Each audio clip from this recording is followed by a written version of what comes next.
ये बीटल है, ये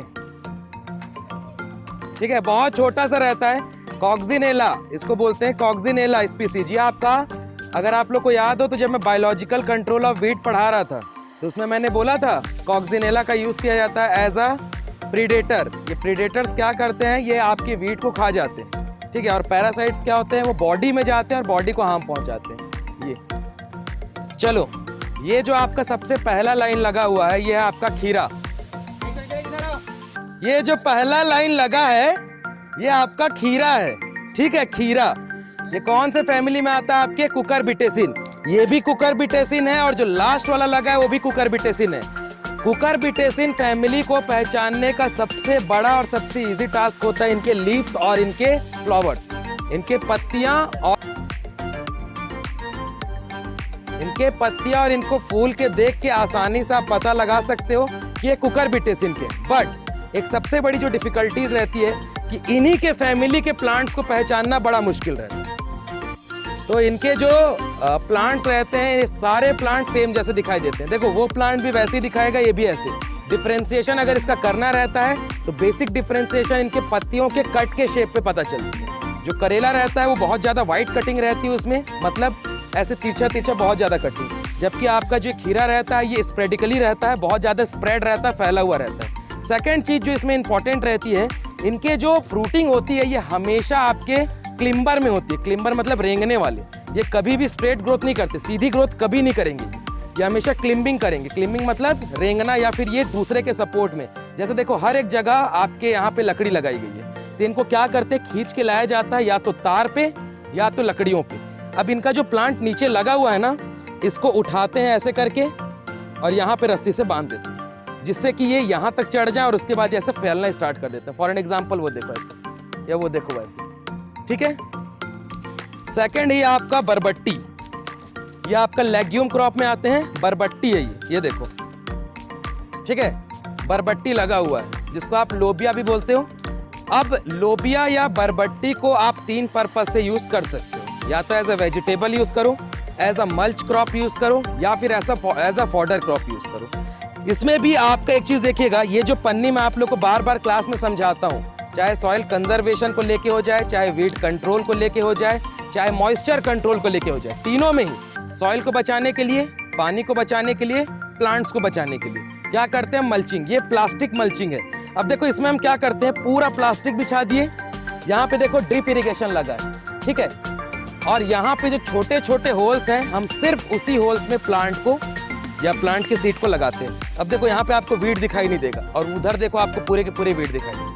so that is a differentiation between mulching plant, मतलब मल्चिंग क्रॉप और नॉन मल्चिंग क्रॉप्स में। ये जो मल्च क्रॉप जो लगाते हैं ना, अब अगर यहीं पे मैं आपका मूंग या उड़द भी लगा दूं, जो आगे मिलेगा आपको, शायद एक रिसर्च चल रहा है हमारा, मूंग या उड़द भी अगर आपका लगा दिया जाए तो सेम मल्चिंग का ही काम करता है। यहाँ पे ये जो पन्नियां रहती हैं ये इतनी ज्यादा ढकी रहती है कि सॉइल से इवापोरेशन ही नहीं होता।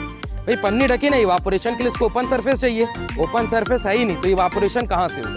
और क्योंकि आपने ड्रिप लगा दिया है, तो याद है मैंने आप देखो एक दिन बताया था कि ड्रिप इरिगेशन की एफिशिएंसी 99% तक आप पहुंचा सकते हो। वो ऐसे पहुंचा सकते हो कि आपका ड्रिप में जो लॉस ऑफ वाटर होता है वो सिर्फ इवापोरेशन के थ्रू होता है, तो आपने मल्चिंग करके उस इवापोरेशन को भी खत्म कर दिया, ठीक है। इसके बाद जो आपकी थर्ड क्रॉप है ये है आपकी भिंडी, जिसको लेडी फिंगर भी कहते हैं, और ये आपका मालवेसी फैमिली में आता है। मालवेसी फैमिली के प्लांट्स को भी आप पत्ती देखकर ही पहचान सकते हो, चाहे आप कॉटन ले लो, चाहे आप भिंडी ले लो।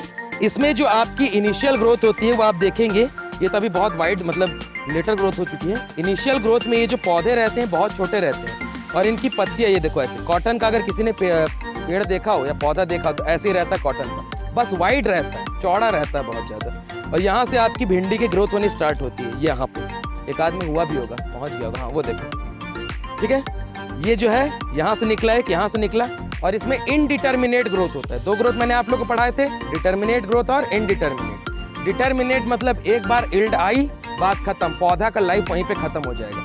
और इनडिटर्मिनेट ग्रोथ मतलब आज आप तोड़ो, कल फिर आके तोड़ो, परसों फिर आके तोड़ो, जब तक रहेगा ये टूटते जाएगा, तो इसको बोलते हैं इनडिटर्मिनेट। डिटरमाइन का मतलब क्या रहता है, निश्चित, और इनडिटरमाइन का मतलब अनिश्चित। जब तक इसका लाइफ है तब तक ये प्रोडक्शन देगा।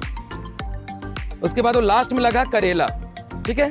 तो करेला में भी क्या रहता है, सेम वही चीज की, उसमें भी आपको क्या रहता है, मैंने बताया ना कुकुरबिटेसीन फैमिली का कैरेक्टरिस्टिक्स ही है कि उनको बिना सपोर्ट के ग्रो करना, या तो उसको पूरा जमीन में फैलने दो, और अगर आपको एक्स्ट्रा ग्रोथ लेना है तो आपको इसको लटकाना ही पड़ेगा।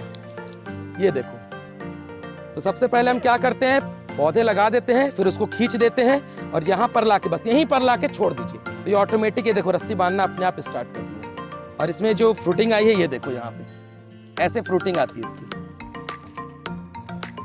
ये देखो, ये इसकी फ्रूटिंग है, ठीक है। इसका साइंटिफिक नेम मोमोर्डिका चरंसिया, ठीक है। ये दो तरीके का आता है, एक को बोला जाता है आपका देशी, जो कि बहुत छोटा रहता है, ठीक है, जिसको कुछ एक नाम भी लेते हैं यार, करेली जो बोलते हैं, करेली छोटा रहता है, और ये इसका वाइड स्पीसीज है, इसको बोलते हैं करेला। इसको जैसे ही मैं अंदर से तोड़ूंगा, इसके जो बीज रहते हैं वो आपके ऐसे से स्पाइन शेप के रहते हैं, किसी स्पाइनी नेचर के रहते हैं ये, और इसको हमेशा प्लांटिंग करने से पहले या तो पानी में डुबा के रखा जाता है, या तो इसको हल्का सा रगड़ देते हैं। क्यों? क्योंकि इसका सीड कोट बहुत हार्ड रहता है, बहुत ज़्यादा तो नहीं रहता बट हार्ड रहता है। तो हार्ड सीड कोट को तोड़ने के लिए मैंने आप लोग बताया था डॉर्मेंसी तोड़ने के तरीके, physical method, chemical method. Physical method हम क्या करते हैं, हॉट ट्रीटमेंट करते हैं, जिसमें हम पानी में डुबा के रखते हैं, बहुत ज़्यादा गर्म पानी में, या फिर आप ब्राइन सॉल्यूशन बना लो, ब्राइन सॉल्यूशन में डुबा के रखो, 20% का ब्राइन सॉल्यूशन बनता है। या फिर अगर आप केमिकल मेथड में जा रहे हो तो इसमें केमिकल मेथड में क्या करते हैं, H2SO4, कंसनट्रेटेड नहीं डाइल्यूटेड, H2SO4 में इसको डुबा देते हैं, जिससे कि H2SO4 इसका जो हार्ड सीड कोट रहता है उसको नॉर्मल या क्या नम, मतलब सॉफ्ट को क्या बोलेंगे यार, नरम कर देते हैं, ठीक है। चलो